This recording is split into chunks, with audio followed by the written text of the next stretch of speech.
ஸ்ரீநிதி ஜோதிடம் நேயர்களுக்கு வணக்கம். நான் உங்கள் ஜோதிடர் திருச்சேரை ராஜா வெங்கடேஷ். இந்த பதிவில் மேசராசிக்கான வாரராசி பலன் பார்க்கலாங்க. மேசராசிக்கு அதிபதியாக இருக்கக்கூடிய செவ்வாய் பகவான் வந்து இந்த வாரத்தில் உங்களுடைய ராசிக்கு 2ஆம் இடத்துல சஞ்சாரம் பண்ணிட்டு இருக்காரு. அதே 2ஆம் இடத்துல பார்த்தீங்கன்னா உங்களுடைய ராசிக்கு பாக்யாதிபதி யார் அப்படின்னா வந்து குரு பகவான். அந்த குரு பகவானுடைய சேர்க்கை பெற்று 2ஆம் இடத்துல சஞ்சாரம் பண்ணுறாங்க. அப்போது ராசி அதிபதி செவ்வாயும் பாக்யாதிபதி இருக்கக்கூடிய குரு பகவானும் இவங்களுடைய 7ஆம் பார்வை உங்களுடைய ராசிக்கு 8ஆம் இடத்துல பதியுது. அதாவது இந்த டயத்தில் வந்து மேசராசிக்காரங்க வெளியில் ரொம்ப நாளாக கொடுத்து ரொம்ப நாளாக வாரா கடன்கள்லாம் ரொம்ப இருக்கும் இல்லைங்களா? இதுமாரி விஷயங்களை வந்து வசூல் பண்ணுறதுக்கான ரொம்ப மும்முரம் காட்டுவீங்க. மேசராசிக்காரங்க வந்து ஒரு பேங்க்கில் ஒரு மேனேஜராக இருப்பீங்கன்னு வச்சுக்கோங்களேன். வாராக்கடன்கள் இந்த விஷயத்தெல்லாம் வந்து கரெக்டாக இந்த டயத்துக்குள்ள வசூல் பண்ணணும், இதெல்லாம் ஏற்பாடு பண்ணுங்கள் அப்படி சொல்லி உங்களுடைய டீமுக்கு வந்து ஃபுல்லாக இன்ஸ்ட்ரக்ஷன் எல்லாமே கொடுத்துட்ருப்பீங்க. அதுக்கப்புறம் பார்த்தீங்கன்னா ஒரு விவசாயிகளாக இருக்கீங்கன்னு வச்சுக்கோங்களேன். ஒரு இடத்துல கொண்டு போய் நெல் கொண்டு போய் போட்டோம், இல்லைன்னா ஒரு பயிர், இல்லைன்னா விளை பொருட்கள், அதாவது இப்போ இந்த பொருட்கள் கொண்டு போய் போட்டோம், ரொம்ப நாளாக வந்து பண வரவே இல்லை, ஓகேப்பா அடுத்து வந்து தண்ணி வரப்போகுது, அடுத்தது விவசாயம் பண்ணோம், அதை நோக்கி வந்து போக ஆரம்பிப்பீங்க. அந்த பணத்தை தேடி வந்து போக ஆரம்பிப்பீங்க. அப்புறம் சில பேருக்கு பார்த்தீங்கன்னா இன்சூரன்ஸ் சம்மந்தமான விஷயங்கள், இன்சூரன்ஸ் வந்து இந்த டயத்தில் பார்த்தீங்கன்னா கரெக்டாக முடிஞ்சு போயிருக்கும். இந்த மாதத்தில் போன மாதத்தில் முடிஞ்சிட்டுங்க, இல்லை அப்படின்னா இந்த மாதத்தில் முடிய போதுங்க. அதுக்கான முயற்சிகளில் வந்து இறங்கி அது தொடர்பான வேலைகள் எல்லாம் பார்த்துட்டு இருப்பீங்க. அப்போது திடீர் அதிர்ஷ்டங்களும் வந்து உங்களை தேடி வரப்போகுதுங்க. திடீர் அதிர்ஷ்டங்களும் வரும்.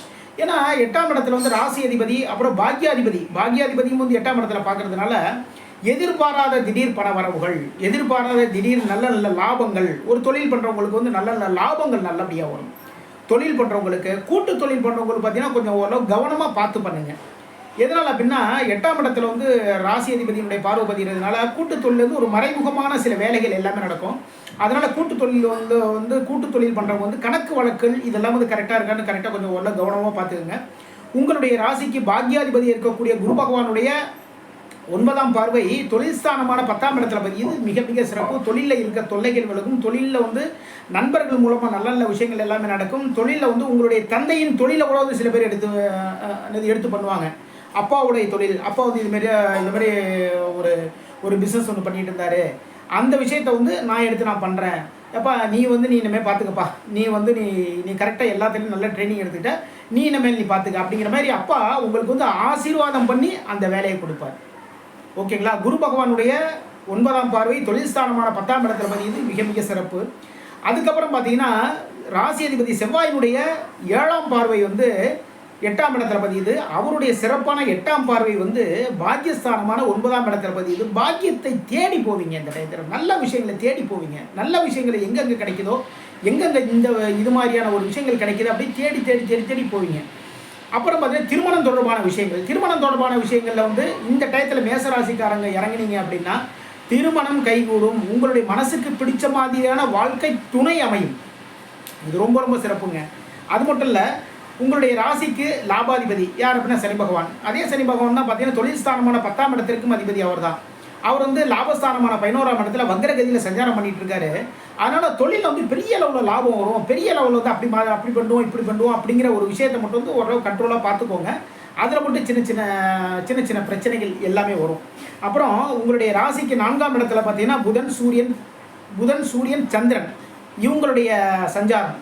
அதாவது 4ஆம் அதிபதி சந்திரன் 4ஆம் இடத்துல ஆட்சி பலம் பெற்று சஞ்சாரம் பண்ணுறார். அப்போது தாய் வழி சொத்துக்கள் மூலமாக நல்ல விஷயங்கள் நடக்கும். ஒரு வாகனம் வாங்குறதுக்கான ஏற்பாடுகள் பண்ணுவீங்க. வாகனம் வாங்குறதுல வந்து முயற்சிகள் எடுத்து வாகனம் வீட்டு வாசலை வந்து நின்றுடுங்க.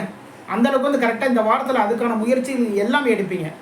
சரிங்க, ஒரு வீடு வாங்கலாமா, தாராளமாக வாங்கலாம், வாங்குறதுக்கான முயற்சிகள் எல்லாமே பண்ணுவீங்க. அப்புறம் பூர்வீக சொத்து மூலமாக நல்ல விஷயங்கள் எல்லாமே நடக்கும். தாய்மாமன் மூலமாக நல்ல விஷயங்கள் எல்லாமே நடக்கும். உங்களுடைய ராசிக்கு 2ஆம் அதிபதி வந்து பூர்வ புண்ணியஸ்தானமான 5ஆம் இடத்துல சஞ்சாரம் பண்ணுறாருங்க. 4ஆம் இடத்துலேருந்து பயிற்சியாகி 5ஆம் இடத்துல சஞ்சாரம் பண்ணுறாரு. இது மிக மிக சிறப்பு. பூர்வீகத்தின் மூலமாக நல்ல விஷயங்கள் எல்லாமே நடக்கும். ஆடை ஆபரண சேர்க்கைகள் உண்டுங்க ரிஷபராசிக்காரங்களுக்கு. மேசராசிக்காரங்களுக்கு ஆடை ஆபரண சேர்க்கை உண்டு. ஏன்னா ரிஷபராசிக்கான அதிபதி யார் அப்படின்னா சுக்கிர பகவான் தான். அப்போது ஆடை ஆபரண சேர்க்கைகள் மேசராசிக்காரங்களுக்கு உண்டு.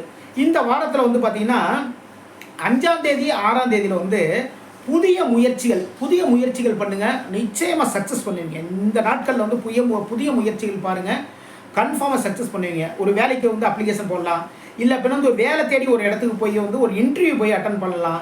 அதுக்கான முயற்சிகள் வந்து எடுங்க. அது எந்த நல்ல விஷயமா இருந்தாலும் சரிதாங்க. பெண் பார்க்க போறதா இருந்தாலும் சரிதான். இல்ல அப்படின்னா வந்து ஒரு பேங்க்ல லோன் போடுறதா இருந்தாலும் சரிதான். பேங்க்ல வந்து ஒரு அக்கவுண்ட் ஸ்டார்ட் பண்றதா இருந்தாலும் சரிதான். இந்த 5ஆம் தேதி 6ஆம் தேதியில வந்து நீங்க பண்ணீங்கன்னா உங்களுடைய புதிய முயற்சிகள் வந்து கன்ஃபார்மா வெற்றிகளை கொடுக்கும். அதுக்கப்புறம் பார்த்தீங்கன்னா 7ஆம் தேதி 8ஆம் தேதி இந்த டயத்தில் பார்த்தீங்கன்னா குலதெய்வ வழிபாடு மிக மிக சிறப்பு. ரொம்ப நாளாக வந்து குலதெய்வ வழிபாடு பண்ணாமல் அப்படியே போயிட்டுருக்கோம். என்ன பண்ணலான்னு ஒன்றும் புரியல அப்படின்னு நீங்கள் நினைப்பீங்க இல்லையா? இதெல்லாம் பார்த்தீங்கன்னா 7ஆம் தேதி 8ஆம் தேதியில் வந்து உங்களுடைய ஆசைகள் நிறைவேறும். உங்களுடைய குழந்தைகளுடைய எதிர்கால வாழ்க்கைக்கு என்னென்ன வேணுமோ இந்த விஷயத்தெல்லாம் வந்து 7ஆம் தேதி 8ஆம் தேதியில் வந்து பண்ணுவீங்க. அதுக்கப்புறம் 8ஆம் தேதி 9ஆம் தேதியில் பார்த்தீங்கன்னா உடல் சம்பந்தமான சின்ன சின்ன பிரச்சனைகள் வரும். அதாவது நரம்பு சம்பந்தமான சின்ன சின்ன பிரச்சனைகள் இதேமாரி வரதுக்கான வாய்ப்புகள் இருக்குது. ஒன்றுக்கொண்டே கவனிச்சுக்கோங்க. இந்த டயத்தில் பார்த்தீங்கன்னா ஒரு தொழில் சம்பந்தமான விஷயத்துக்கு இல்லை அப்படின்னா ஸ்கூலுக்கு வந்து ஒரு அமௌண்ட் கட்டுறதுக்கு இதுக்கான ஒரு கடன் வாங்குறதுக்கான ஒரு ஏற்பாடுகள் இந்த விஷயங்கள் எல்லாமே பண்ணுவீங்க. எப்போ 8ஆம் தேதி 9ஆம் தேதியும் 10ஆம் தேதியும். அதுக்கப்புறம் பார்த்தீங்கன்னா 11ஆம் தேதியில் பார்த்தீங்கன்னா நண்பர்கள் மூலமாக நல்ல நல்ல விஷயங்கள் எல்லாமே நடக்குங்க. உங்களுடைய நண்பர்கள் மூலமாக நல்ல விஷயங்கள் எல்லாமே நடக்கும். கூட்டுத் தொழிலிருந்து முன்னேற்றங்கள் ஏற்படும். கூட்டுத் தொழிலில் வந்து ஒரு சின்ன சின்ன மறைவு அதாவது மறைவுனா வந்து அந்த கணக்கு வழக்கில் சின்ன குழப்படிகள் எல்லாம் இருந்தது இல்லையா? இது எல்லாமே வந்து இந்த டயத்தில் 11ஆம் தேதி வந்து எல்லாமே தீர்ந்துடும். ரொம்ப சிறப்பான நாள் வந்து பார்த்தீங்கன்னா உங்களுடைய ராசிக்கு மேஷ ராசிக்கு வந்து பார்த்தீங்கன்னா 5ஆம் தேதி 4ஆம் தேதி அதுக்கப்புறம் பார்த்தீங்கன்னா 5ஆம் தேதியும் 6ஆம் தேதியும் 4ஆம் தேதி வந்து சண்டே வந்துடுது. 5, 6 இந்த டேட்டில் வந்து புதிய முயற்சிகள் ஸ்டார்ட் பண்ணுங்கள், மிக சிறப்பு. அப்புறம் 11ஆம் தேதி இந்த நாட்கள் வந்து உங்களுடைய நல்ல நல்ல விஷயங்கள் எல்லாமே நடக்கும். இந்த நாட்களில் நல்ல விஷயங்கள் எல்லாமே வச்சுக்கோங்க. இதுவரைக்கும் மேஷ ராசிக்கான வார ராசி பலன் பார்த்தோம். இந்த வாரத்தில் மேஷ ராசிக்காரங்க வந்து குரு பகவான் வழிபாடு மிக மிக சிறப்பு. குரு பகவான் தான் 2ஆம் இடமான குடும்பஸ்தானத்தில் இருக்கார். அங்கே தான் வாக்குஸ்தானமும் வந்து அங்கே தான் வராரு. அதனால் பார்த்தீங்கன்னா குரு பகவான் வழிபாடு, சிவன் வழிபாடு மிக மிக சிறப்பு. இதுவரைக்கும் மேஷ ராசிக்கான வார ராசி பலன் பார்த்தோம். மீண்டும் அடுத்த வாரம் சந்திப்போம். நம்முடைய ஸ்ரீநிதி ஜோதிடம் சேனலை லைக் பண்ணுங்கள், ஷேர் பண்ணுங்கள், சப்ஸ்கிரைப் பண்ணுங்கள். நான் உங்கள் ஜோதிடர் திருச்சேரை ராஜா வெங்கடேஷ். வாழ்க வளமுடன், வாழ்க வளமுடன்.